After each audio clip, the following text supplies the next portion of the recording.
Why people yell when they quarrel.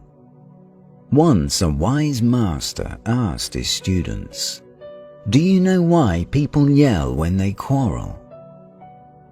One student stood up and answered, "I know, people scream because they lose their temper."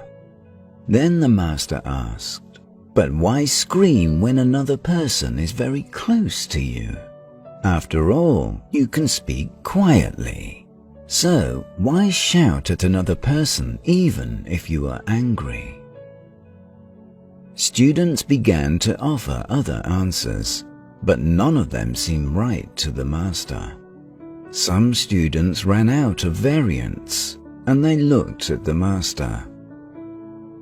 Then he explained, when people get angry at each other and quarrel, their hearts get far away from each other. In order to overcome this distance between hearts and hear each other, people have to shout.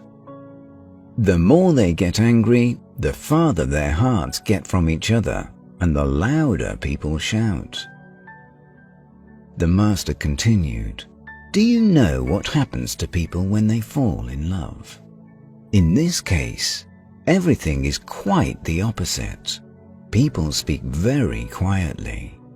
This is because the hearts of lovers are very close to each other, and the distance between them is very, very small."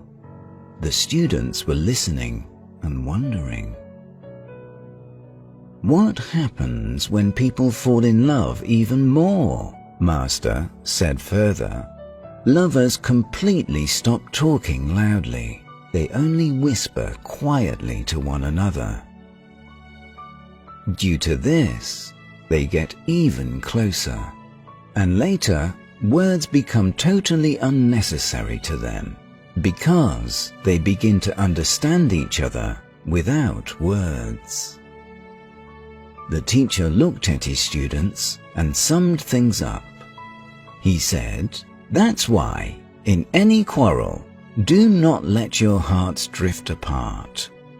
Do not say anything that can push your hearts even further from each other, because one day there may come a moment when the abyss becomes so big that it will not be possible to bring everything back." There are no relationships without quarrels and disputes. But the only difference is that strong people quarrel but stay together, while the weak ones are immediately looking for a replacement. And before you scream while quarreling with your loved one, do not forget to ask yourself the main question: what do I want more, to be right or to be happy?